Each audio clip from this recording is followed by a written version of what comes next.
I know I said you could have a May Day party, but it's now days later and the Grand Hall is still a mess.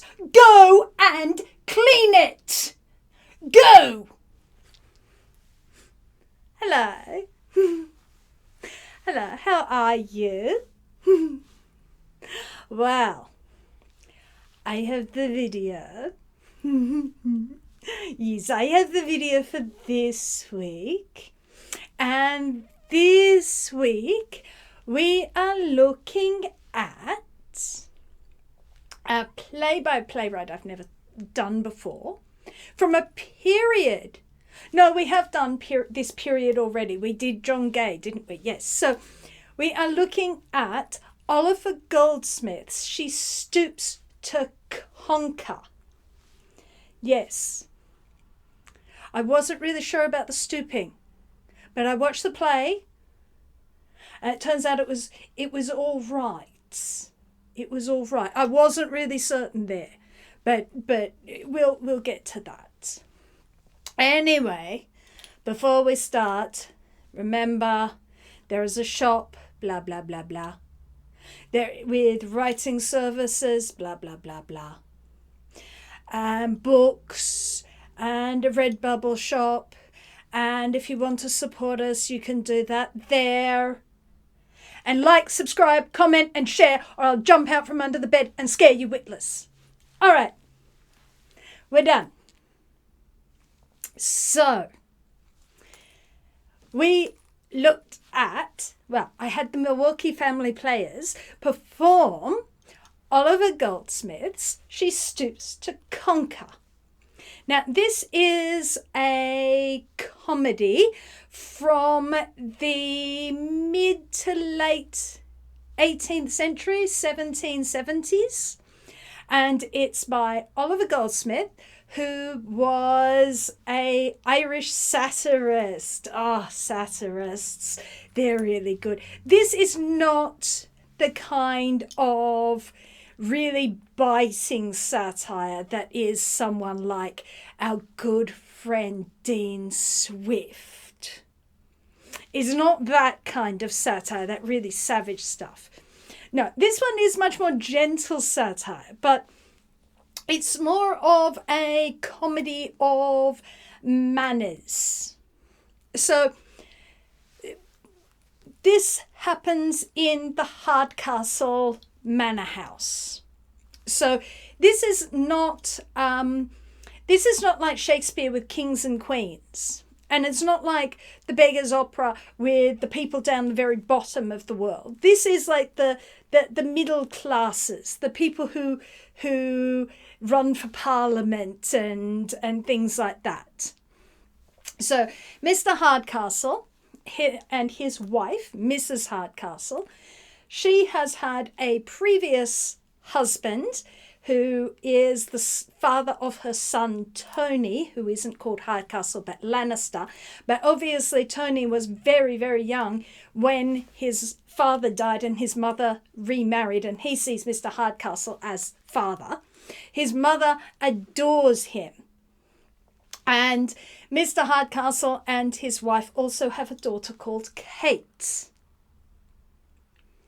Now, Mr. Hardcastle has a most particular friend called Mr. Marlowe, or Sir Charles Marlowe. And he has a son who needs a wife. And Mr. Hardcastle and Mr. Marlowe, or Sir Marlowe, have decided that it would be really good, as one has a daughter and one has a son, that they should marry each other, and that therefore their friendship should be, as they call it, hereditary. So the two families should be joined. Now, Mrs. Hardcastle is very obsessed with town and going to London and wearing fine clothes and having manners, of which she has none at all. And she gets all her understanding of London from magazines. So you can sort of start to imagine what kind of a woman this is. She's very funny. Miss Hardcastle has been to London and she likes to wear the London fashions. But Mr. Hardcastle likes to keep a very plain house, and he reminds his daughter, or he asks his daughter about her wearing very fine silk fashions around the house.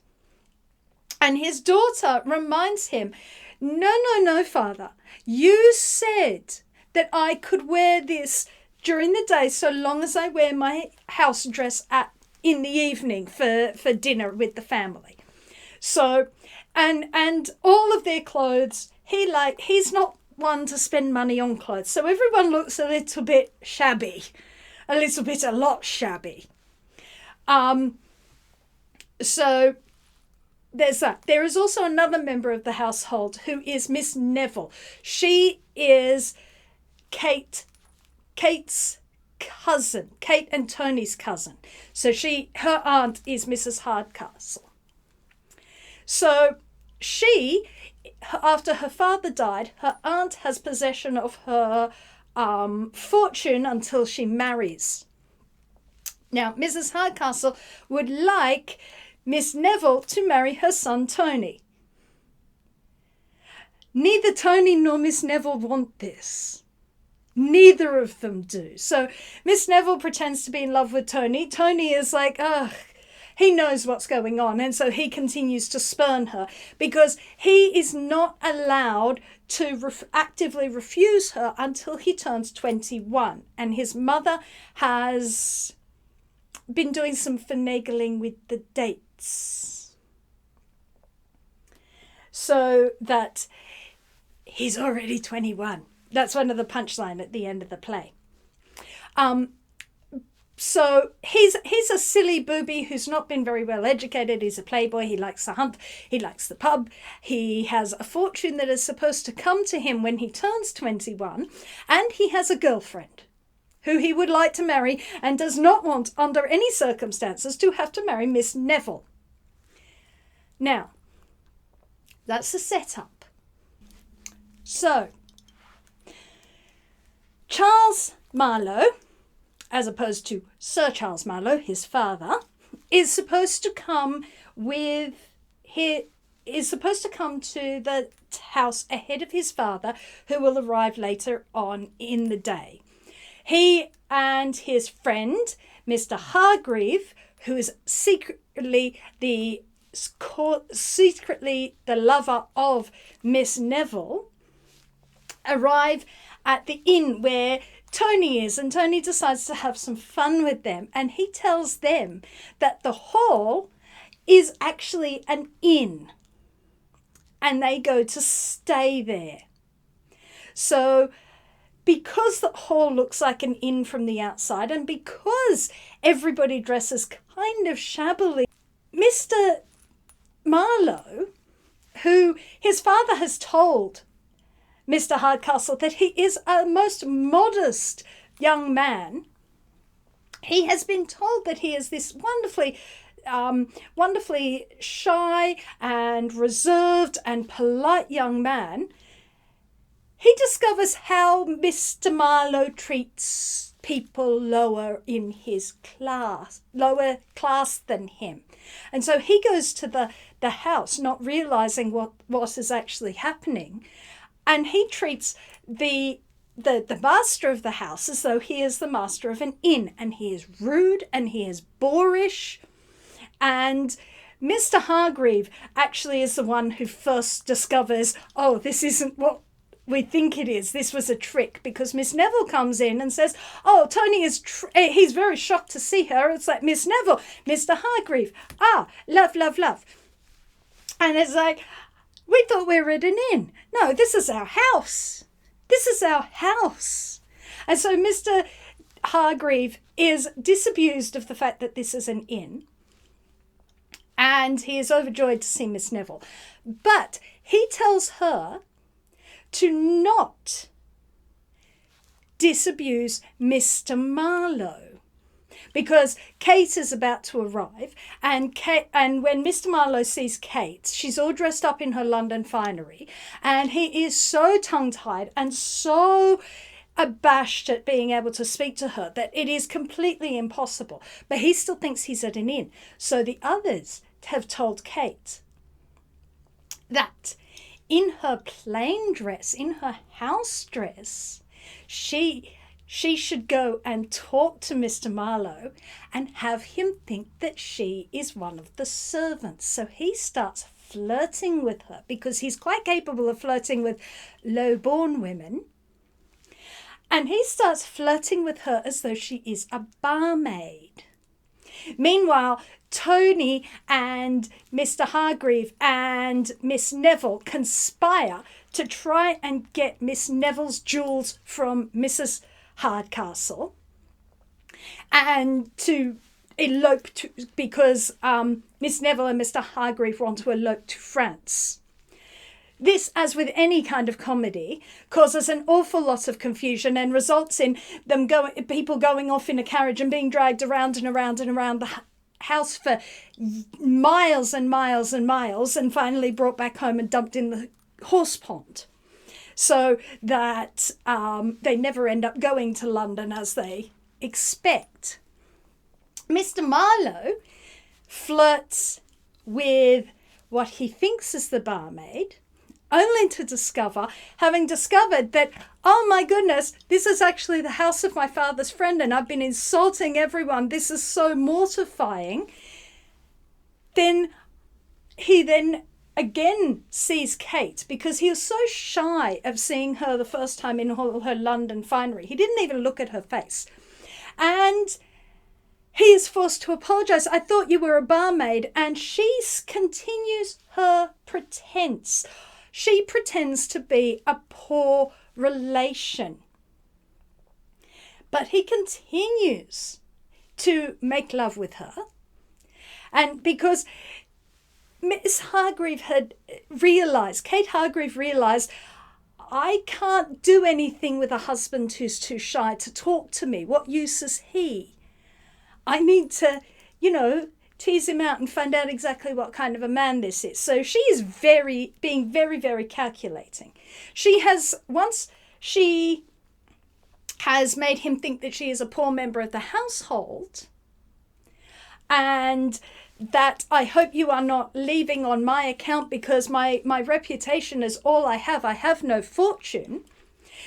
He goes off to pack because he's like, I've got to leave. This is so embarrassing. And she goes and tells her father, look, father, I'm really close to catching him. Because both Kate and her father have seen different sides of him, and they are at odds. They're like, no, he's really modest. No, he's really rude. And if I can show you that he really has affection for me, and if I can show you that he is actually polite, this will be okay.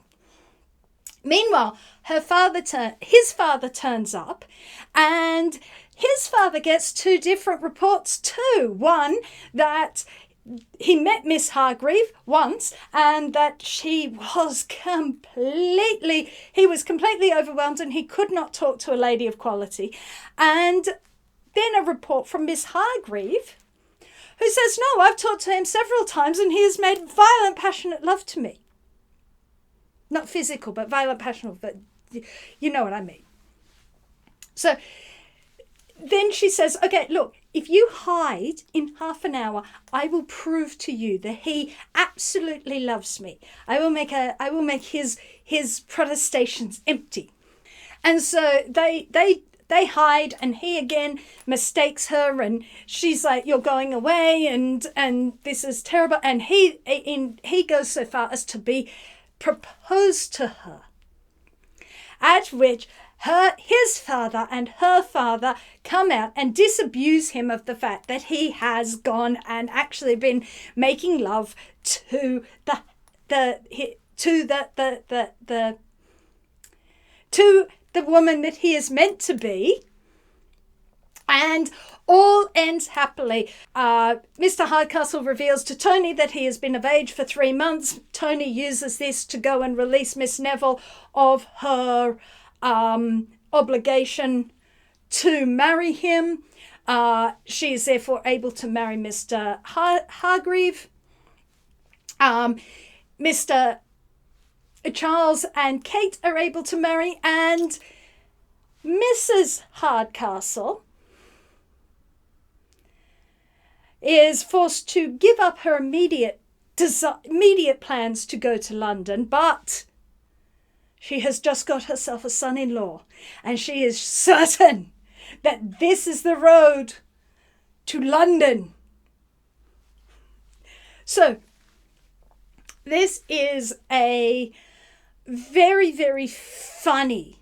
It is very, very funny. And unlike Shakespeare, this is, although it is formal language and it's often very fast and there's a lot of it, it is very, very understandable language. There are a lot of little asides. There's a lot of actually talking to the audience. Very knowingly. It is very knowingly theatrical. Whereas you get that a lot less with something like Shakespeare. This one is also from the period where you can definitely see theatre is becoming an elevated thing. Theatre isn't, on the South Bank with the groundlings. This theatre is at Covent Garden. Theatre is a entertainment of people with money. Because conversely, whereas Shakespeare has these big stories of kings and princes and things, this is very much a story of middle class, middle level people, the kinds of people who are going to the theatre, not the common people, but that urban elite.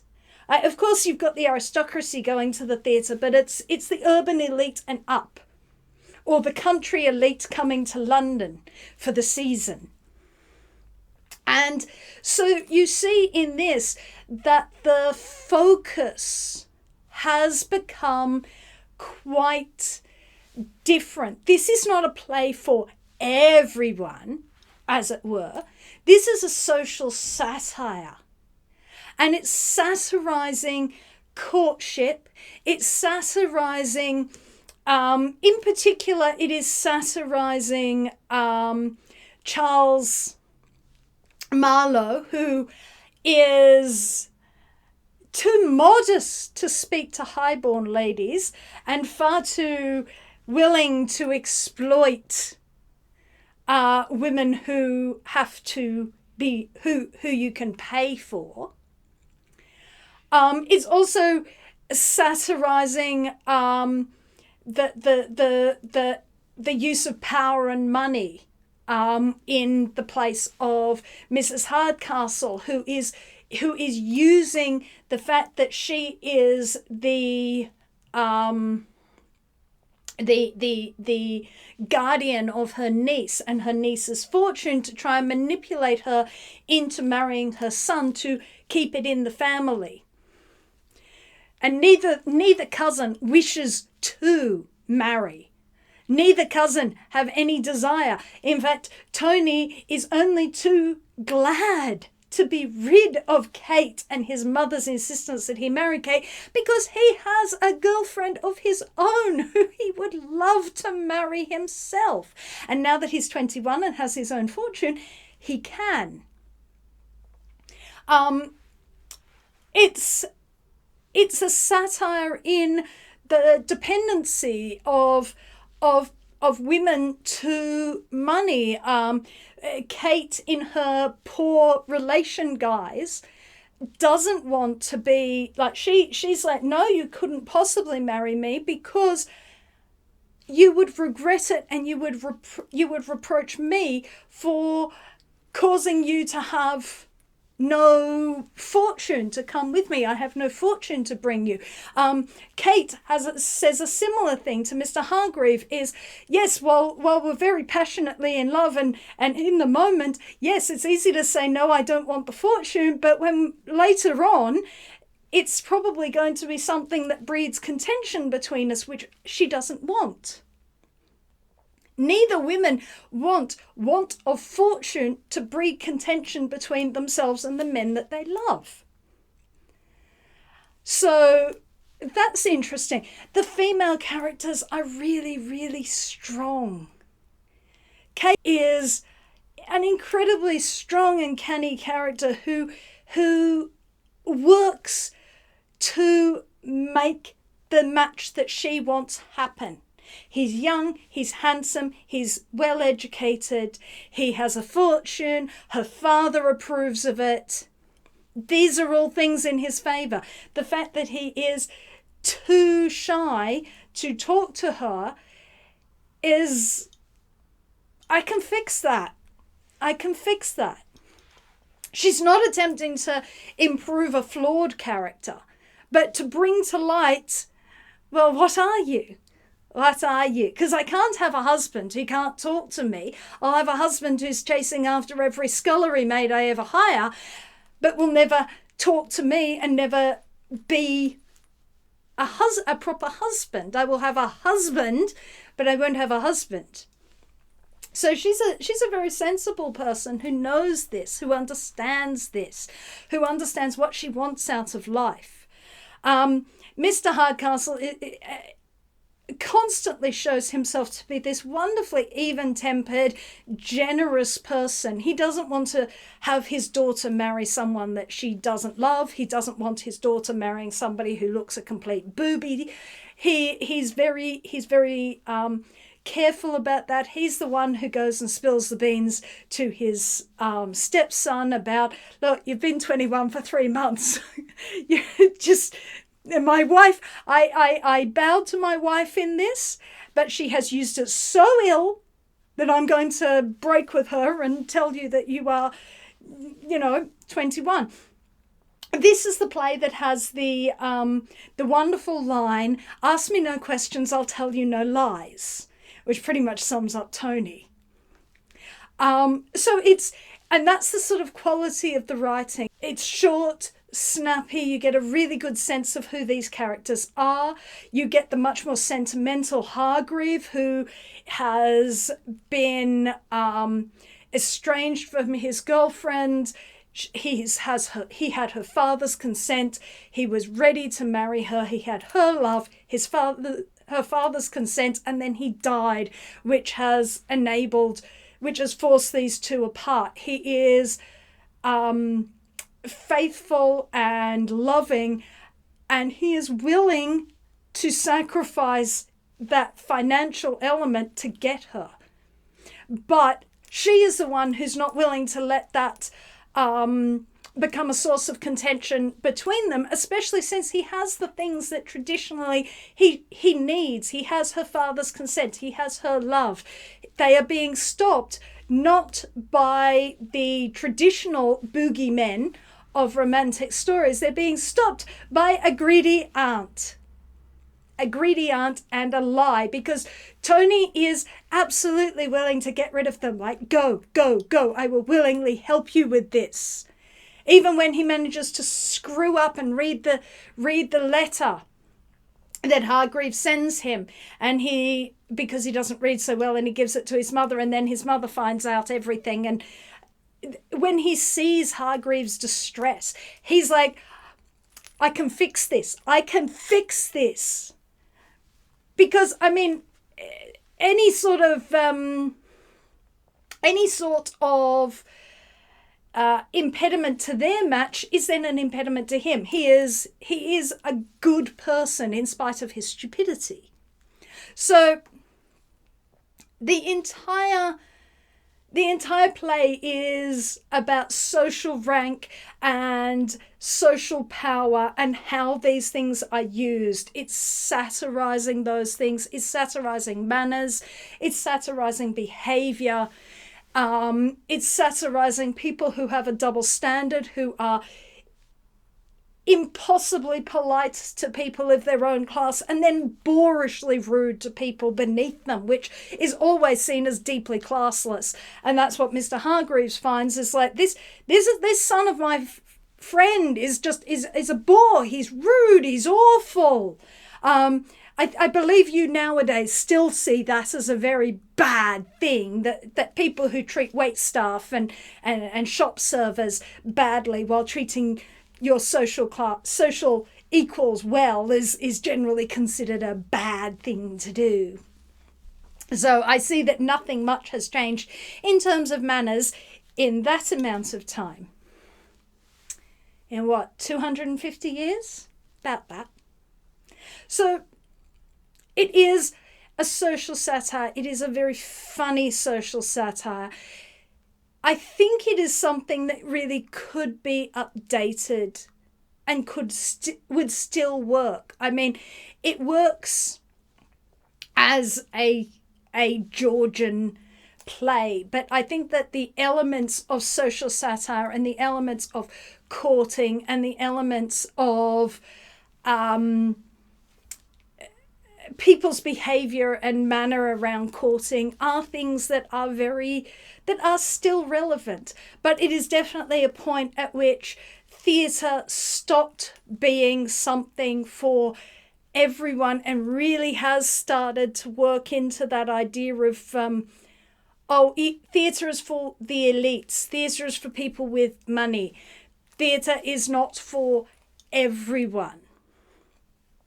Of course, theatre is for everyone, but yes, it is definitely where this concept comes from.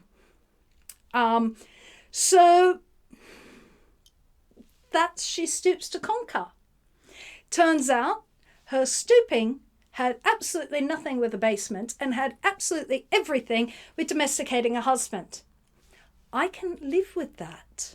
I can live with that. I can fully get behind the idea of stooping to conquer. But that's our play for this week. I'm not sure what I will bring next. I'll have to have a think about that. But I will bring something else. Maybe something more modern. We could try some more Brecht. We did a Beckett recently. We could do... Ooh, I know what we could do. We could do The Deep Blue Sea by Terence Rattigan. I've been wanting to do that one for some time. So I think we might do that. Okay, so I will see you again later. I hope you enjoyed this. And I will come along again with The Deep Blue Sea. So until then, bye-bye. If you would like to support this channel, come across to the Black Cockie Press website, www.blackcockiepress.com.au, where you will find books and other writing services to help with your writing.